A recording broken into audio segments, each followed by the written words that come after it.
and all. It is Sharla Kornegay coming live to you guys with another Forever Friends Academy live episode. How you guys doing? As always, happy to be on with you guys. Happy holiday season, everyone. Hopefully, if you celebrate Christmas, maybe you are preparing, because I cannot believe we are, what is it, like almost only a week away. That's so crazy to me.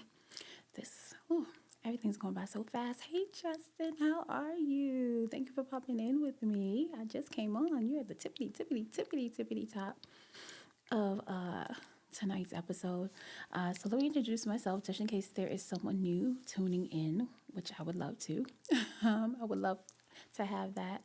It's your birthday, Justin. Oh my goodness. Happy birthday. Wow. Happy birthday. I'm honored you'd pop in here with me. And it's your birthday. I hope you are enjoying your day.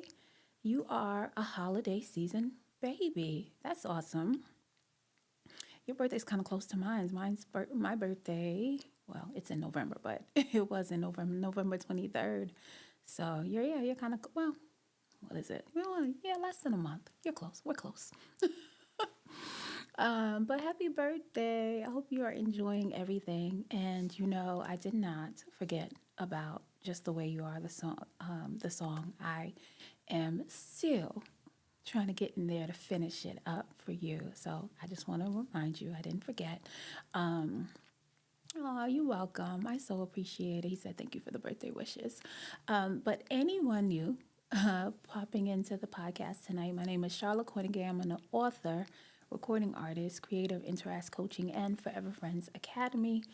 And this is my show, Forever Friends Academy, by the same name. We talk about all relationship topics. I'm a firm believer that even in modern day age, that building solid relationships that are founded on godly principles, fundamental truths, is basically the heartbeat of everything that we do here. And so that's what I aim to present when I come on here, on Thursday nights and Sunday evenings at 8 p.m. is usually when I come on. And hopefully you can hear something that you can, apply to your relationships so that you can build relationships that last a lifetime. That is my goal, is to help people develop relationships that last a lifetime, because our relationships are so, so important. And every strong nation, every strong community, society, etc., that is built starts from the fundamental place of the family, the home. And the more we can kind of streamline and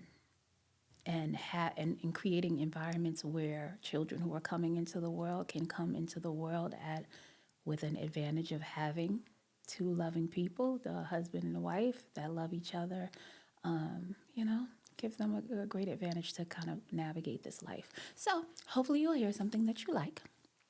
If you want to check out my music on stage, I go by Sharla K. Definitely just Google or go to your favorite music platform of choice and peruse my music catalog. I have a great, I love what some of the producers and I did and created for my Christmas album, Snowflakes and Gumdrops. So if you are in the holiday season and you are playing Christmas music, definitely put my album, Snowflakes and Gumdrops, on your Christmas classic rotation. Justin, the beat that I did with Justin Rojas Beats, he's a producer who's in here right now. Definitely check him out. Awesome beats. If you are an artist or a performer and are looking for music, definitely check him out on Instagram. But he created one of my favorite songs on the album, which is It's You on Christmas. So it just makes you feel so warm and fuzzy and just, I don't know, it just reminds you of what the real, presents are in Christmas, which is family. So check it out. Definitely put it on your playlist. I would appreciate it. And let me know, come back. Give me some feedback. Let me know how you're liking it. So that's enough about me. I'm going to throw out an icebreaker for you guys. And welcome, Dad Likes Music. I don't know if you're still here, but thank you for popping in to the show tonight. So before we continue our conversation, because tonight we started a conversation on Thursday evening about insecurity, and I threw out a quote to you guys that only the insecure strive for insecure. Sorry, I'm saying that wrong. Let me say it the right way. Only the insecure strive for security. I'll say that one more time. Only the insecure strive for security. And that was the quote that I presented to the people who were on Thursday night with me to facilitate our conversation around insecurities. I was asking everybody because, we're almost saying bye, bye, bye. Bye, bye, bye, bye, bye to 2024 and entering into 2025. And I know definitely the clients that I've been working with are definitely focusing on what their goals are going to be for the new year. So I did ask some of the participants that were on with me Thursday evening, what are you saying bye to? Like, what are you like? I am not bringing this into 2025. And one of the things that I brought up was insecurity, that we want to leave the insecurities behind, and not diminish ourselves and not get stuck in a mentality where we're thinking too small and not allowing, right, the abundant blessings of God to come into our lives. So definitely, if you have any thoughts on that, I would love to know. Let me know. What are you leaving behind in 2024? It's not coming into 2025. Let me know. But I also want to throw out an icebreaker question to you guys because, we always get deep. So I'm trying to find light icebreaker questions to, at least start off a little light before we get into the depth. Hey, New Jersey, thank you for popping in again. All right, so tonight's icebreaker question is, what is the most silliest thing that you've done when you have been sleep deprived? Like, what is if, of course, if you can share with me without feeling any kind of, I don't know, shame or something to it. Something that you can share. That's PG-13, please. All right. So what is the most, silliest thing that you've done when you've been sleep deprived, right? And I think all of us at some point or another have been sleep deprived. So let me know what your I'm curious to see what your feedback is. I have one. I'm just going to give it a moment, see if I get some feedback from you guys before I tell you mine's. Mine's I can share with you guys and, because in my brain I was like, Sharla, you really going to share that? And I'm like, okay, I am. I'm going to share it tonight because I think it's hilarious. It is something a very endearing moment that I'm going to share. So it is personal, but I'm okay with being transparent and honest with you guys. So again, the icebreaker question for tonight is, what is the silliest, right? What is the most silliest thing that you've done while you were asleep, deprived? So something you can share. So let me know what your stories are. And if you feel free to share, you don't have to, but definitely if you are okay with it, I'm excited to hear your answers. All right, so while I'm waiting for you guys, I will tell you my story. And I'm like, Charlotte, you sure you want to say this out in social media? It's never going to go away, right? No, but I am. I'm going to share with you guys because I think it's completely hilarious. And like I said, the moment I thought about presenting this icebreaker question to you guys, that was the first thing I thought about. So anyway, my my story that I want to tell you guys about the most silliest thing that I've done sleep deprived is actually I have when I was giving birth to my oldest daughter, basically she was almost 3 weeks late. I had midwives and, anyone who's watching this, any woman who has had a child, sometimes you can have midwives and sometimes you can have, a gynecologist who's going to, birth your child. But I wanted to have a very natural birth. I actually wanted to have a home water birth. It didn't turn out that way. And she basically she was comfortable in there, y'all. She did not want to come out at all. And she was almost 3 weeks late. And so my midwives, even though they were trying to work with me because they knew how much I really wanted to have a natural birth, they were like, okay, there's no more room. We have to eject her, right? She's got to get evicted. And so they, said that they basically was going to have to induce me. And I was like, okay, that's fine, because I was at that point, I was ready. And so the plan was I would drive to, my husband and I were driving to the hospital in the night, and then I would have her, they would induce me in the night, and I would have her in the morning. Now, when I got there, this is my first time having a child, so I didn't know what to expect. So they told me, we're going to give you some sleeping pills because you're going to need your strength. You're going to have to push out, the baby in the morning. So we want to make sure you have enough strength. So I'm like, okay, sure. So they gave me the sleeping pills. They induced me, and little to my knowledge, right? I didn't know.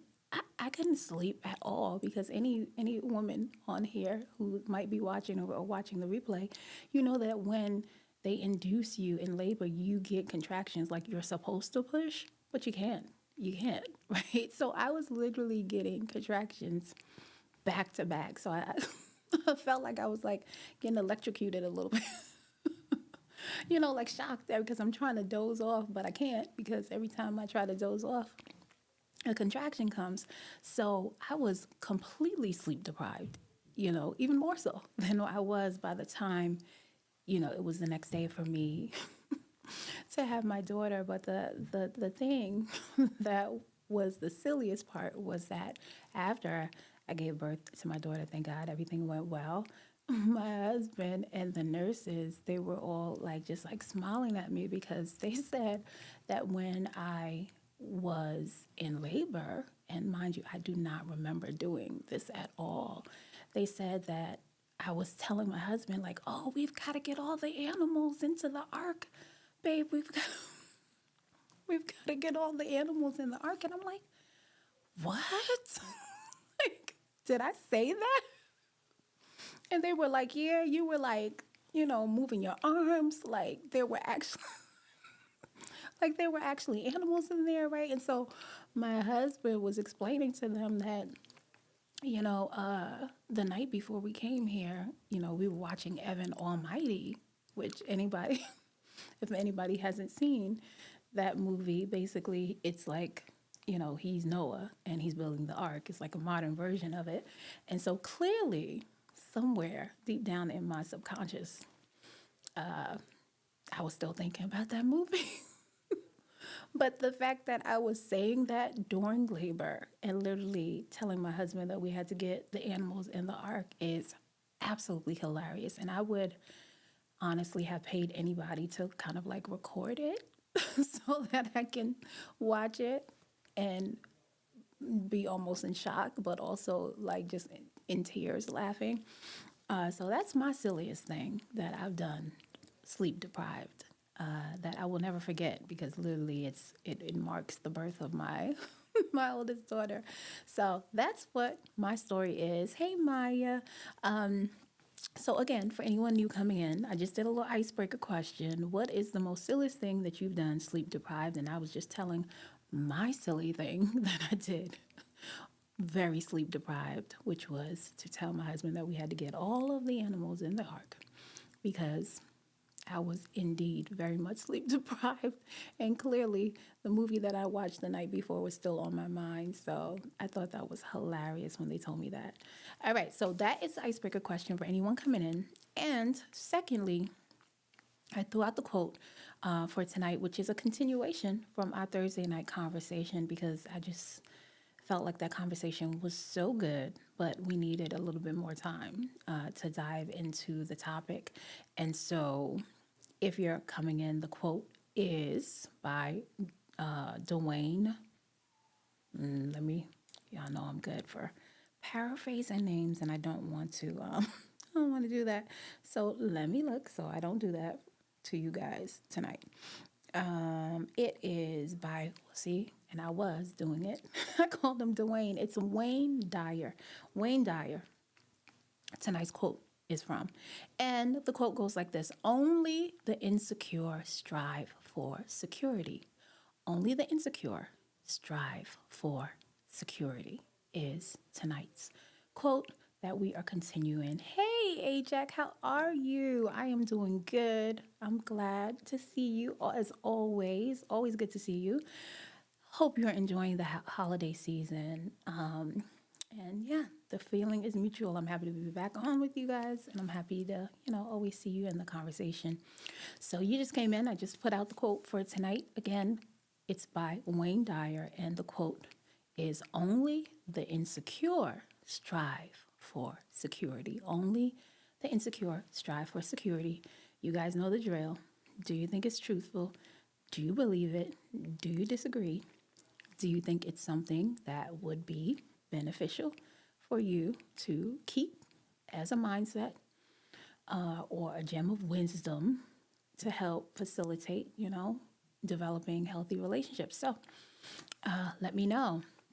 And anyone new coming in as well, I started this conversation on Thursday because, of course, we are ending out yet another year. Thank God, right? God's grace and mercy for us who are still standing, are still here, and is able to, experience the anticipation of going from one year to another. And, a lot of people, when they go through that transition, they think about, okay, the things that they are leaving behind in 2024, the new goals and new experiences and new aspirations that they're going to set out to, achieve, experience, etc. into the new year. So definitely, if you're on here and you feel free to share, let me know what you're leaving behind in 2024. Like, it's not, do not pass go, do not collect 200. You're not going into 2025. If you're okay with sharing that, let me know. But I presented the topic of kind of diving into insecurity because that's one of the things that I feel definitely should be left behind. Of course, life is a continuous stream of moments. I know we tend to break up time and, for the reason to be able to have monumental moments and bring back into our memory certain points in our life, but your life is a continuous stream of experiences and moments and choices that you make that continue to go on, right? Year to year, day to day, right? But it is good, when you feel like, okay, this year is going to be done with, and then maybe this new year will give me a blank canvas or opportunity, or at least maybe it will give me an opportunity to pivot and give me motivation to kind of make some changes that I've always maybe wanted to, but maybe not have the motivation to do. So I think it's great to use it for that. That's no problem with that. So insecurity is definitely one of those things that you don't want. It doesn't really serve. Well, let me put it this way: insecurities that are not identified, assessed, and being able to be kind of like appropriated or managed. Any insecurity that's taking over you or your life so that you cannot be able to go out into the world and be able to be all of who you are and serve in the best way and the most maximum capacity doesn't help, right? So that's why, that's what I presented. So definitely let me know what your thoughts are on the quote. Let me know if there's something that you're thinking of that you're going to leave behind in 2024 and what you're looking forward to in 2025. Definitely feel free to do that.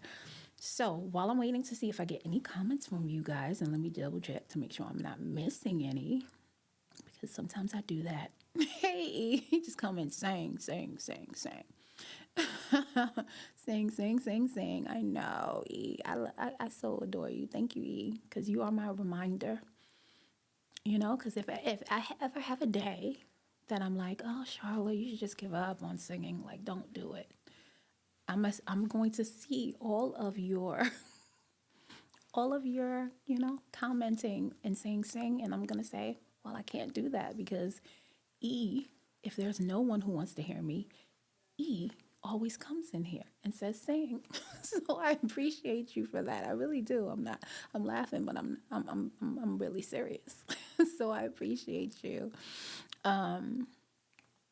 So one of the things I wanted to kind of add on to the conversation about insecurity that we started on Thursday was that insecurity is not something that you want to take into 2025 or just have be such I guess, a pervasive aspect of your life that you can't move forward and do the things that you are literally born to do, created to do. God created you to do it. Because when you have insecurities and you don't necessarily either deal with it, you shy away or you resist from appropriating it or, transforming it into something that can actually serve you and aid you, is that it really prohibits creative genius. It really it stops the energy to create. And I know I'm always talking about, if there's any principle that we can live and govern our lives by, and to know the truth about our existence, is that we are created to create, And so when you're having battles with insecurity, however they're coming up, whether it's just you feeling insecure about yourself, or whether you're in a relationship and you're feeling insecure in that relationship, the energy that it takes, whether it's cyclical thoughts that are not serving you because maybe they are negative, or maybe it is giving you low self-esteem, or maybe it's towards the partner that you have and you're feeling insecure in that relationship, and so you're not feeling security, and those things kind of consume our mind, and all of that takes energy. All of that takes energy. I don't know if you ever heard of the statement, of what you pay attention to is what grows.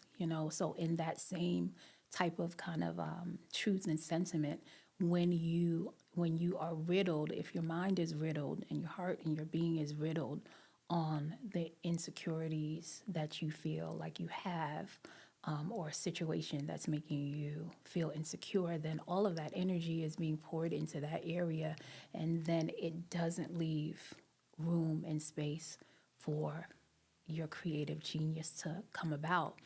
And thank you, E says he loves both me and Ben. We love you back. Thank you. Make sure you keep on coming in here and saying, Sharla. One day I'm going to be like, Val. You're going to come in here, I'm going to have a mic, and you're going to be like, yes. So keep doing it. Right. One of the major ways that insecurity prohibits and blocks creative genius in your creativity is, I have a quote that I always say, that I've heard from, that the feedback that I've gotten from many is that that's a great quote. And the quote goes like this: never get out of your position to fight for your position. So, and I'll say it again, the quote goes like this: never get out of your position to fight for your position. And if you can visualize either, I hate to use this example right now because of how, the wars that are going on around the world, but right now that's the only example that I can kind of think of to clearly, hopefully bring some clarity to that quote, which is basically like, if you are strategizing and if you are in a war, right? Those who are on the front lines or on the battlefield, or even those who are not and are in charge of strategizing of how we're going to move forward to hopefully proclaim victory, the number one principle and number one rule is that after you have assessed each, right, each person's skill set, right, as far as if they're going to be, on the ground, if they're going to be in the air, exactly however they are best equipped to, right, fight and protect their country, you put them in the position where they need to be. And that every position plays a vital part. And if there's someone who retreats or comes out of their position, then it automatically creates, right, a breach where that area is more likely to be able to be attacked. And I think in that same light, sorry to go so extreme, but in that same light, when it comes to us navigating and moving in this world and figuring out and identifying our own skills and our own talents and our character and what areas in life best suit for us to, serve out of our purpose, you don't really get to do that if you don't come to an understanding of kind of accepting a complete acceptance of who you are in totality. And that acceptance of who you are in totality puts you into a proper concrete positioning to be able to, right, move with confidence, move with boldness, move unapologetically, knowing that what you are either doing or aspiring to do is so intertwined with who you are and your nature that there is nothing that is going to get you, out of focus. And if you do, you're going to tap right back in it because you know that this is something that you were born, to do.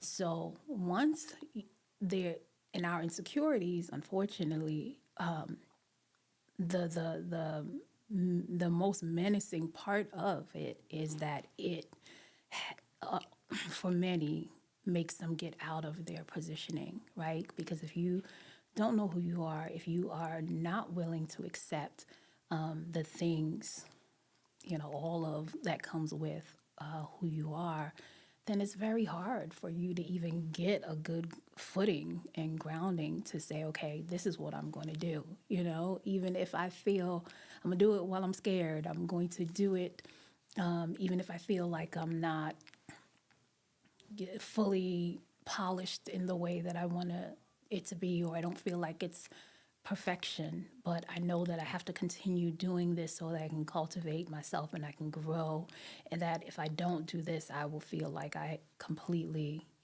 missed the mark. So I think that's the first kind of step, and if there was a goal of insecurity, it would be that is to get you out of your positioning. And just for those who weren't on Thursday, I'll do a little quick review of what we were, kind of how we were dissecting insecurity. I was saying to the participants, the people who were listening on Thursday, is that insecurity it's a tricky thing, because it often masks itself in like a victimhood type of mentality.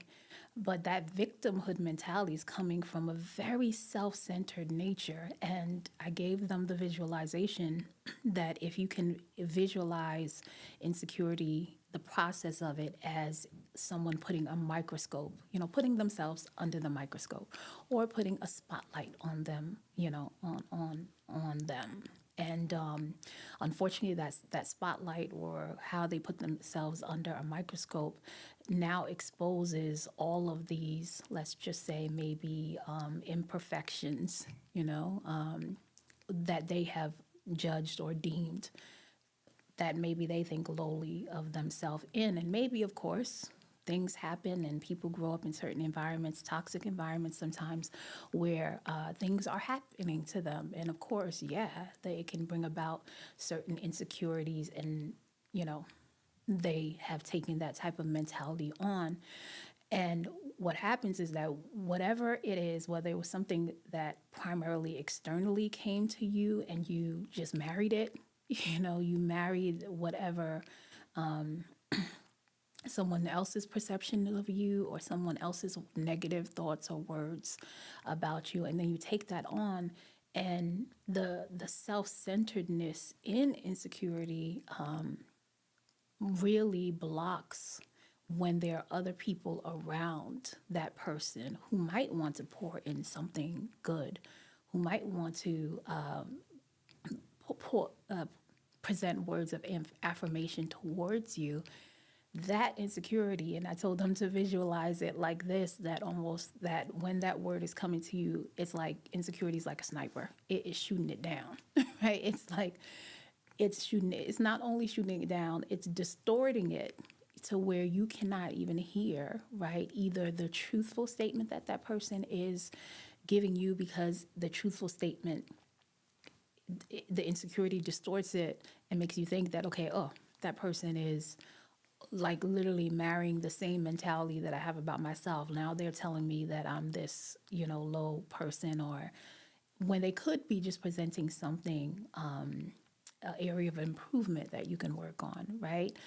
Or it can go the other way where maybe someone sees you in a different light, and a light that you cannot even see yourself in because of the insecurity. And they try to give you a positive feedback, a positive comment, like you're a great leader, you're beautiful, you're so talented.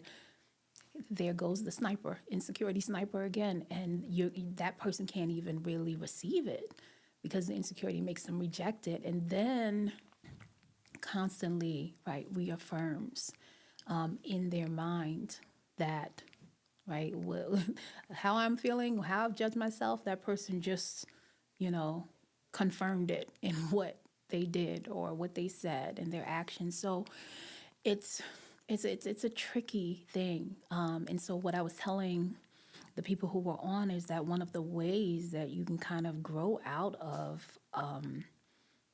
letting insecurity be a master over you is, one, to realize that the only certainty in life is uncertainty. And I'm sure anyone on here probably has experienced having an insecure moment during an uncertain season, right? Where people who like uncertainty, when it's like, what vacation I'm gonna go on, who's surprising me, giving me a gift here or there that I don't know about.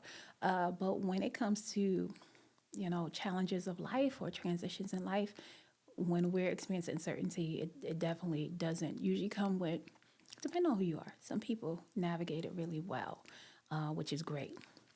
But most of the time, the uncertainty can bring about certain insecurities within us. So the first thing is to understand that we live with uncertainty, because there's nothing here that we in totality, like, really control, right? We know that there are certain things that happen that cause ripple effects, where one thing affects another. And I know, as adult human beings, we, say we have choice and things like that. And that choice makes us seemingly, gives us a certain amount of power. But in totality, when you put it across, the whole universe and all the things, that we're very small creatures in that expansive big world. So once you understand that you're going to have to live with uncertainty, and that the only thing that can allow you to stay strong, affirmed, and secure, and quote unquote secure, is understanding that trust is trusting. Having a deep sense of trust is what allows us to navigate uncertainty with confidence and with assuredness, right? And so I always say it on my podcast all the time, that there's no trusting without truth, right? And so for us to be able to trust freely, it's helpful to have an understanding of things that are fundamentally truthful, right? So that you can anchor your trust in that, right? So, for example, just to kind of break it down, let's just say someone got laid off, from a job. And if that person, sometimes people struggle with anxiety, all kind of things, right? Especially if you feel like you have a family to take care of, and things like that. But let's just say that person is a person who is anchored in a fundamental truth, and understands that, okay, I see what's going on. Yes, I definitely don't know exactly in the here and now how this is going to play out. However, I do know that seasons come and go, right? And that if I just put my foot one in front of the other, and take, the steps towards either getting a new job in the same industry, or maybe I can use this opportunity to pivot to another career. But if they understand that there is no external circumstance that can really shake or break them, if they have a deep sense of trust, knowing that God will have them, they will be able to make their way through this transitional season that they're in. And if they just reflect out on nature, depending on where they live, right? Because not everybody has, where they live has multiple seasons. Where I live, we do.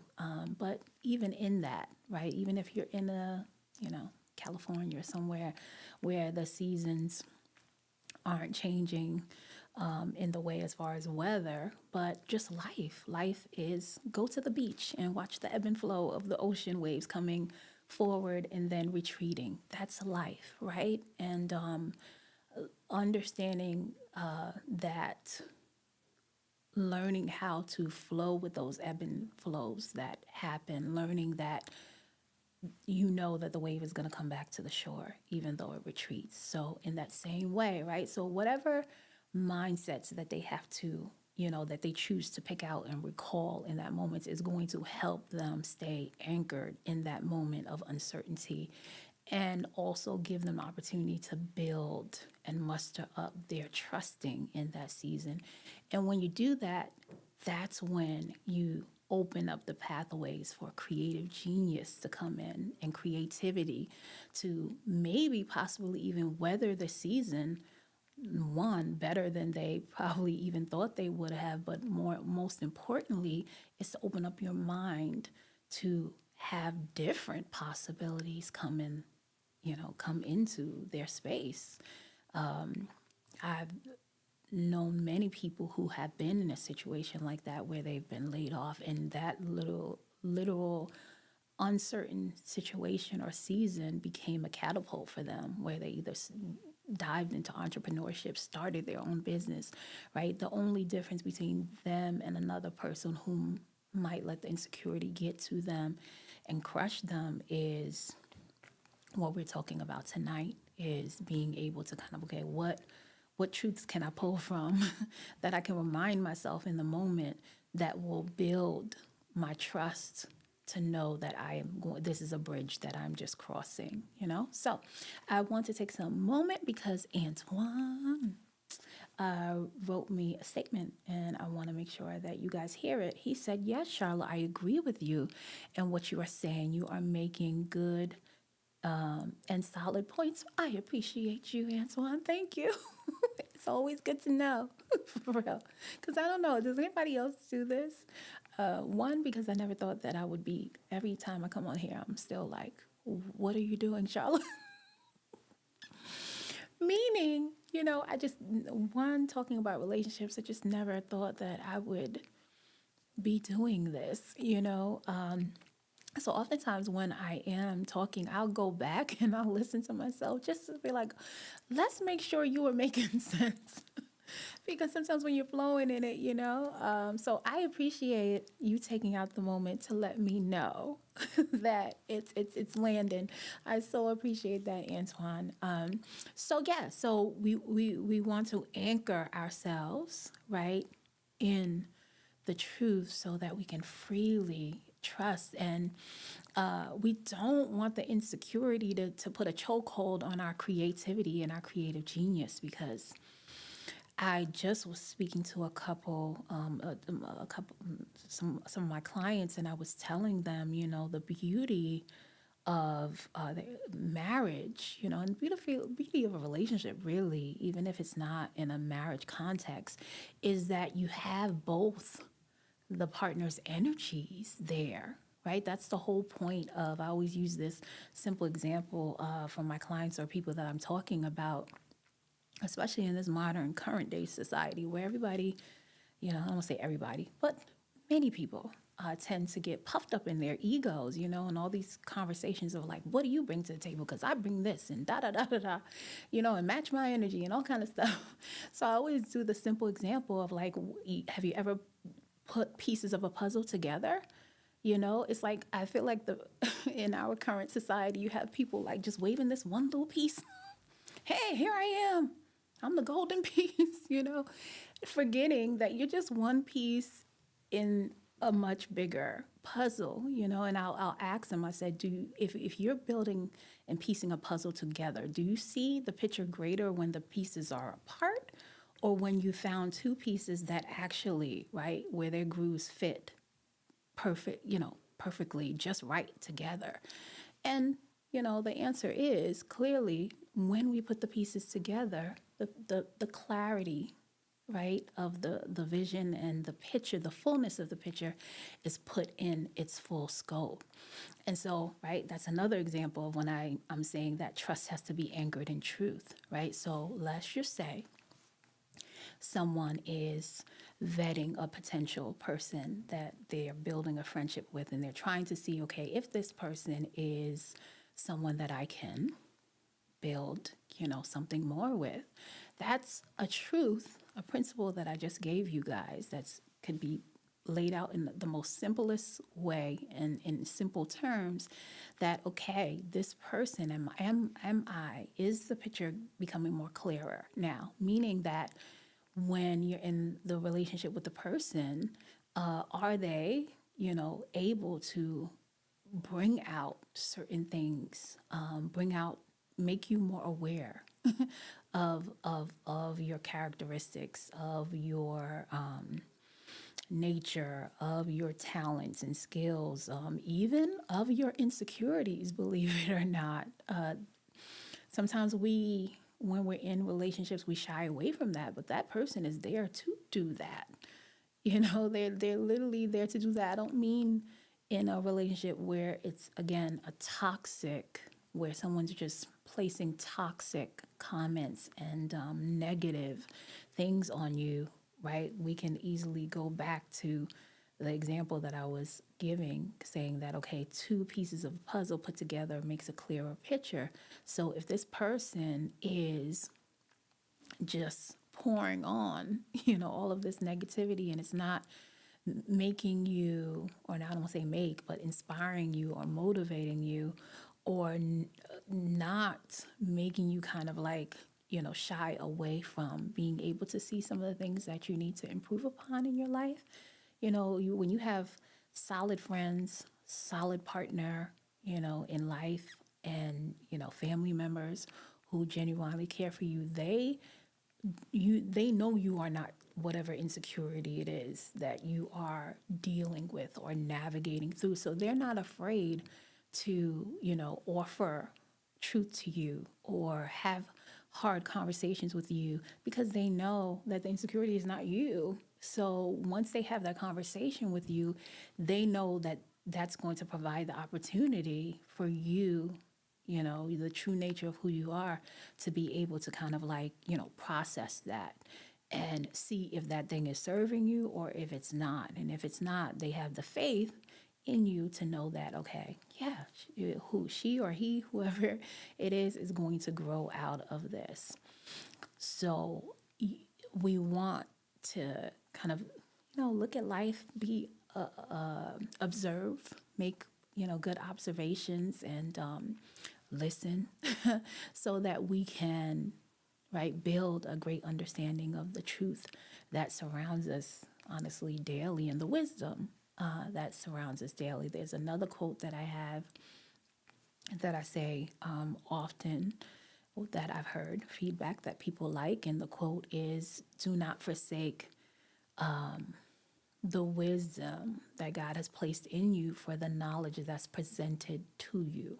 And I'll say that again. Do not forsake the wisdom that God placed inside of you for the knowledge that's presented to you. And, you know, every day we're presented with knowledge, whether it's through social media, whether it's through the news, even if the world, people talking around us, we're presented with knowledge every single day. But you want to filter that knowledge through the wisdom of God, through the truth, right? Because then you will know if this is something that has some meat on it. It's worth sinking my teeth into. It's worth, you know, being a part of the anchor. in my boat, making my boat be anchored in a certain way so that when the waves and the storms of life come, I'm not lost out in the sea, right? I have something that's truly anchoring me. So in that same way, that's what that process can afford people in relationships.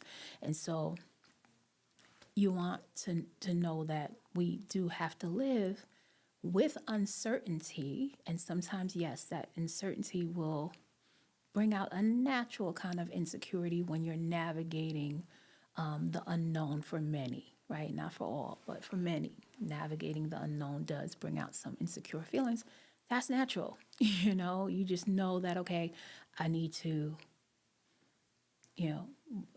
hone in on my trusting, and what mechanism, what am I trusting in, right? Because you don't want to put your trust in fleeting things, as a quote that my husband says that I repeat often, that I love, that misplaced faith is failure, right? So you want to put your faith in the right things so that you can be anchored when you are going through seasons of uncertainty.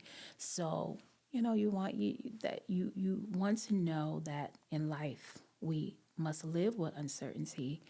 And how we live with that uncertainty is that we anchor ourselves in the truth so that we can trust the process that we're in as we're going through it, because we have the wisdom, that's inside of us that is bringing up the truth when we are faced with different challenges and different things in life.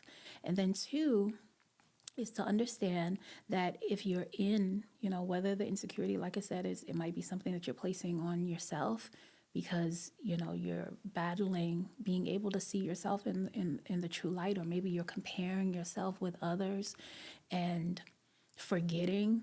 What I always like to say is that God never makes duplicates. He's always made things to be in position and serve uniquely out of the way that He's created it to. So it does not matter. I'm sure maybe some of you guys have some celebrity, as they say, doppelgangers, twins, celebrity twins, or maybe if they're not a celebrity, maybe it's just someone in your family or a friend or whatever, however, right? And you might have someone who is very similar in nature to you, is what I'm trying to say. But no matter how similar they are, you are your own unique soul and being. And so whatever it is that you have to offer, even if it's similar to the person who's standing right next to you, it is going to come out not exactly like the way that they're doing it. And if you don't do it, then we just miss out on it. We miss out on that unique experience of whatever that thing is being processed through you. And so once you kind of hone in and understand that truth in life, then when you look out to your left and your right to see someone else, then the insecurity, it really doesn't have room to kind of live and grow, and kind of make you feel like it's a master over you and you're underneath it, because you understand, like, okay, if that person does that really well, you can admire that person, you can acknowledge it, but it won't make you feel lesser than, because you understand the fundamental truth that, man, if you made it here. I don't know if you guys ever watched, I substitute and teach sometimes in the district where I live when I have time. And I remember I was substituting a health class, and I think they were watching The Amazing Human Race, I think it's called. I don't know if I said that right, but it basically is the process of how we get here, and I was probably more into it than the kids were. Mind you, I saw it like a while ago, right? But it just seeing all the odds that you literally have to beat to be that one sperm that gets to the egg. So it's like, how do we do all of that, right? Without legs, by the way, and arms and all the things. And we had to do all that to get there. And then now when we come out here and, we're equipped with all that we're given, that we sometimes diminish ourselves and aim small, and so even that, just simply reminding yourself of that there were so many odds that you beat to be able to be that one, sperm that to get to the egg. Just thinking of that will remind you and kind of anchor you in the truth of the matter, that you're here. You're here for a reason. You're here for a purpose. And let's not waste the time or waste the energy and do and be all that you can be so that you can pour it out into the world. So we want to not get out of our position to fight for our position.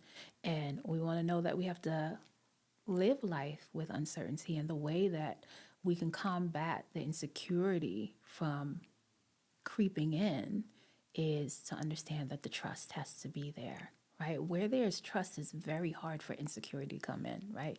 I'm sure many of us know that. Any people who are married in long-term relationships, right? If you're in a relationship and you're freely like, I'm cool as a cucumber. Sometimes when my oldest daughter was younger, and Ben would go out, and whether it was him working or he's a musician to have gigs and things like that. And I remember she was always like this when she was little. I mean, she's still like that now. She'd be like, "Mommy, where's Daddy?" And I'm like, "Well, he said he was going here. I don't really know." And she's like, "How don't you know where your husband is?" And he would call me, and tell me like where he is and things like that. But I bring that up to say that when he would be going out to work and maybe I was home with her and things like that, my energy was towards what I had to do, whether it was, of course, taking care of her, and then my creativity, right? And whether I was working on a book, whether I was working on a song or an album, the trust was there. It was like, in my head, it was like, if what is in the dark will come to light. I don't have to chase it. It will literally come to me. And because I stand firm in that, and because I completely, trust wholeheartedly with Ben, it afforded not only a great environment for our relationship to grow and deepen in our connection and in all other levels, because the trust, my trust in him is rooted from my trust in God. So it doesn't start from him first, and so I would, in the best way possible, at her young age, I would explain that, to my daughter, that that's where the root of the trust has to come from. Because if you are placing that and governing the trust only by the actions of the person, then that trust can waver if you feel like, their action is a little bit different from, I don't know what it was in the beginning. It might just be just your expectation, because oftentimes you might think it's towards the person, but it's towards the person attached to expectation that you have. So then trust then really just becomes trusting in the expectation of how you believe that person should show up or govern themselves in the relationship with you. That's a totally different thing. My trust is still, and back then when I was explaining it to her, is anchored in the fundamental truths of God. And so I know that if I leave myself open, in knowing that once I put my trust there in God and anchor myself there, and not use or really waste my time on feeding insecure thoughts and things like that in regards to myself or my relationship, then it opens up a lot of room for my creativity. And me being in a space of flow and a space of creative genius only inspires my husband to be attracted to me, to be enthralled with me, to be enthused with me, to love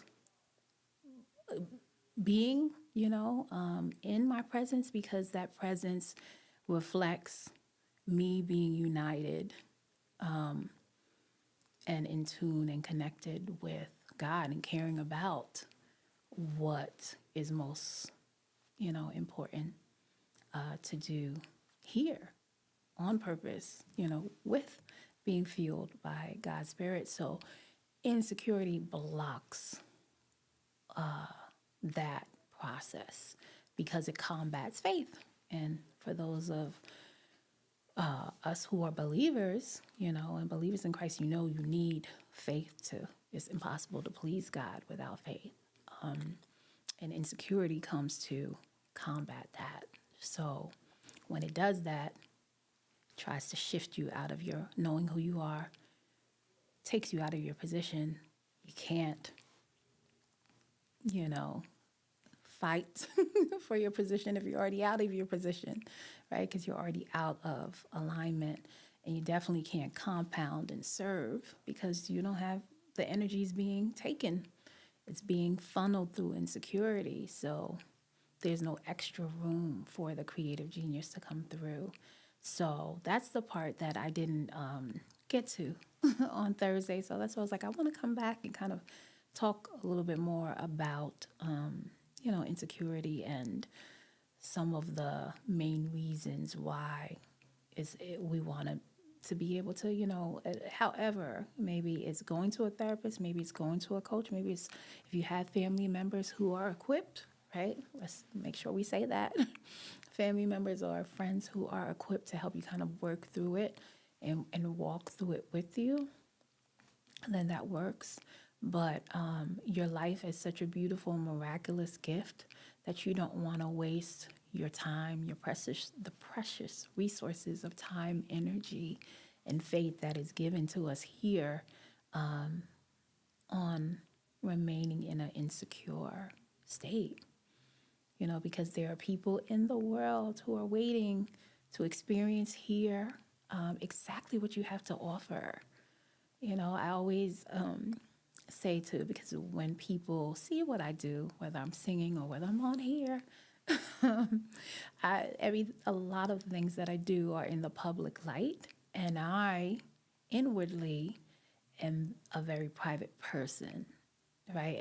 And I love to just kind of sit back, observe, watch, listen. I'm very curious, so I like to take in and kind of like filter and process and see what gems I can get and learn from others.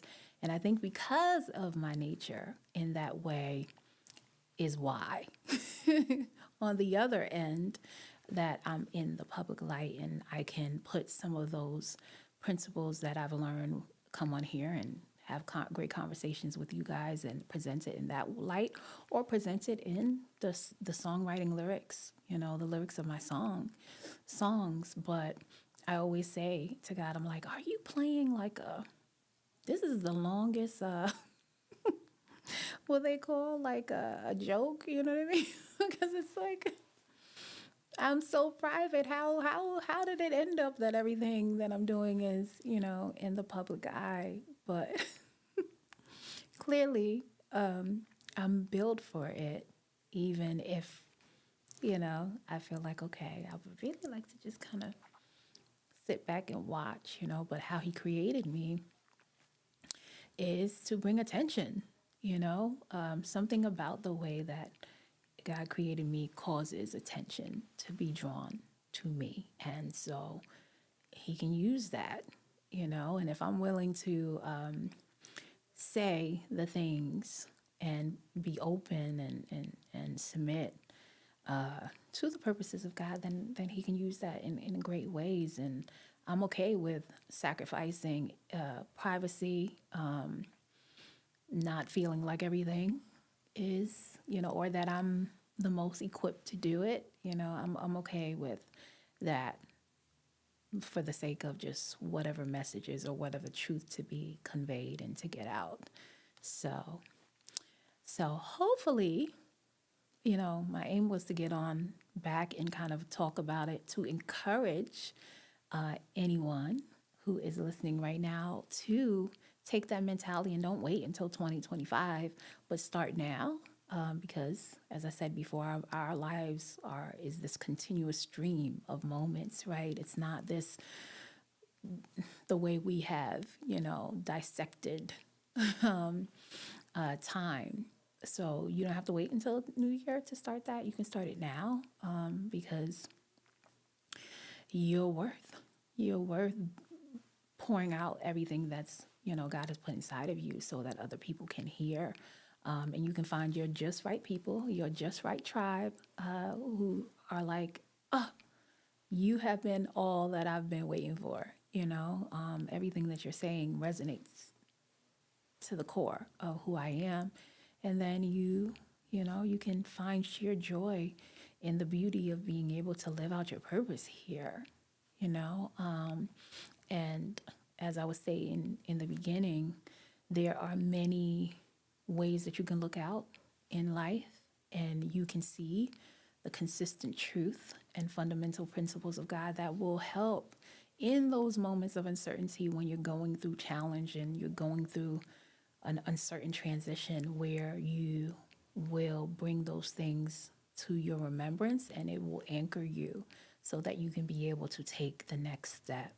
And I think one of the things, because I'm definitely, as I've been told by family members and friends, and which I know to be true about myself now as well, is that I'm one of those people that can navigate uncertainty and transitions and challenges in life really well, almost to the point that sometimes my family or friends will be like, it's almost like you do it and you come out unscathed, like nothing is going on.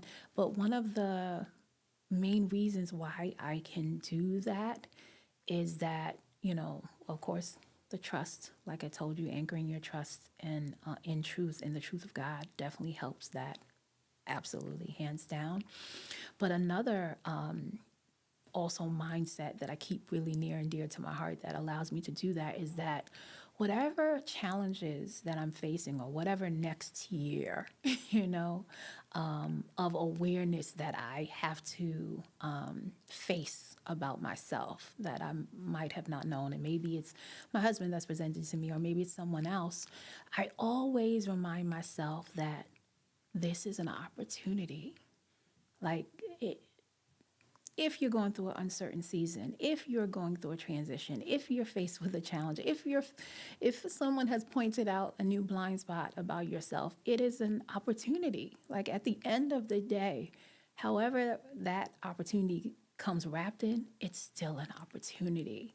And so in my mind, that's what I go back to. I'm like, okay, wow, okay, I've been given another opportunity to learn.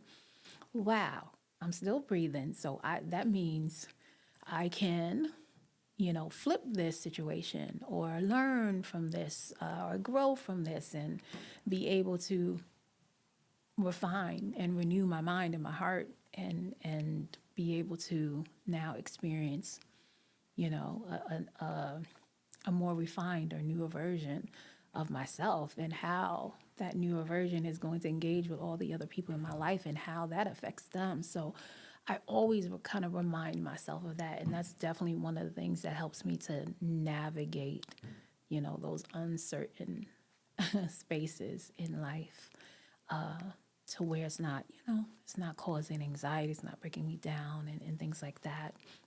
So hopefully that's something you can kind of think in your mind, because that's the truth, right? I'm sure you've heard it. Many people have said it before. It's like, okay, as long as you're breathing, you can thank God you're here. You can always change your circumstance. And I mean, that's fundamental truth right there. You know what I mean? It might sound like a old trope, or, or something that you hear people say too many times, but it's the truth, And so if that's all you can kind of muster up and think about, so that it can kind of activate your trusting, you're trusting and knowing that God's going to bring you through the situation, then let's start from there, and then kind of like, add to the, add to your toolkit of other gems of wisdom and other truths that you can kind of equip yourself with and remind yourself in the moment, so that you can combat, the insecurity that might try to come on. So hopefully, that's something that you guys can apply, whether it be to your intimate relationships or just your relationship with yourself. you know, to be able to accept all of who you are, accept the position that you hold, and double down, quadruple down on it, so that you make greater gains, you know, in your own personal life as well as others. I think one of the greatest rewards in me doing this, whether it's coming online with you guys or having my private clientele. And as I said to you guys, I'm more of a private person, and I definitely would not do this unless I felt like I was purposed to by God to do it. Is the reward of knowing that I've been able to help people's lives, you know, in the most just intimate and powerful areas of life, meaning like marriages that were on the verge of divorce or not now, you know, people who wanted to not repeat cycles of dysfunction that they were born into, you know, and wanted to create an environment where they knew their relationship could be strong, that their relationship can be centered, you know, in God. And I've been able, you know, thankfully, right, through demonstration of my own marriage to Ben and us starting at such a young age, and then also God, right, cultivating and giving me the right articulation and the right words and the right spirit, you know, to be able to convey those messages to people. I mean, that is completely rewarding, you know, and in a space that, as I said, I would have never thought that I would have ventured into, because I was one of, you know, I am one of, you know, those children who were born into what people would say, you know, is already in a dysfunctional state. So I would have not thought that I would be, you know, someone to now be a voice to help people build relationships that last a lifetime. But I think that's the idea, right? Anybody who is a believer in Christ, you know that you're not going to think that it's someone who's going to be this perfect person is going to be the ideal poster, you know, poster person, you know, or poster child of a child of the King. You know, it is the fact that the grace, the mercy, the transformation that happens when you, right, accept Christ, you accept God, that, you know, it transforms you, makes you new. So I guess I could be, you know, for that reason, I guess I could be the poster boy child for it. So all I can say is that I'm thankful, and I've had my own areas in life where, you know, I've shared with you guys many times where I had to push through my insecurities. It wasn't for me on a relationship end, but of course I met Ben when I was 17, and I call him my angel on earth. So as much as he's loved and poured into me, I've never, you know, God took care of me at a young age to bring him in my life, so that he can reflect who God was already to me, right? So thankfully on that area, I didn't have to deal with, you know, the insecurities. I had to definitely deal and make sure he definitely, and still does, makes me aware of different blind spots that I have, and, you know, helps me navigate through those. But insecurity that is more so of like crippling insecurity, that was more so on, you know, the end of singing. And I've said it many times to you guys where I had to face my fear, and thank God, you know, I had a musical mentor who helped me navigate through that, you know, and kind of held my hand and led me even when, you know, I didn't feel like I was in even the proper state to be able to do it. So I think all of us have opportunities in life where you're going to have angels that come, you know, that can help to, you know, hold your hand as you cross whatever bridge it is that you have to, or be able to, go through whatever insecurities and assess them and, grow beyond them. I would say just look out for them and don't resist them. Embrace them when they come to you, even if it, even if you're shaking, you know, while they are, having to help you expose areas that need to be exposed to God's truth and His light so that whatever shadow of insecurities that exists within you can just disperse and you can be left standing in the true light of who you are. All right, so hopefully I could encourage you tonight because that was definitely one of my aims. And then also to equip you so that you can kind of visualize the process of insecurity and to not be fearful of kind of getting out, taking yourself under that microscope, not putting the spotlight on you attached to these judgments that you have about yourself. But ask the question, as I said on Thursday, is okay, let me listen. Am I hearing, clearly? Because you'll be surprised about what others are actually, how they're perceiving you and what they have to say to you.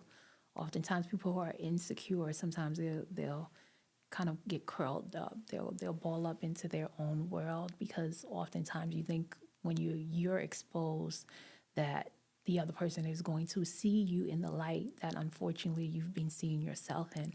But I promise you, if you open up, and not only, to drop that self-centeredness and don't look from the lens of only your perspective and your eyes, you'll be surprised about what you hear from others and what they'll say to you.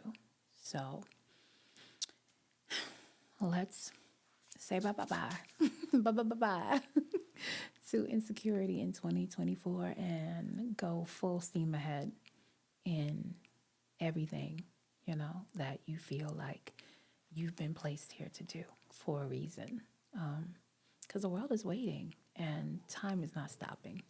So let's go, and dream big, aspire big, and pour out everything that you have inside of you.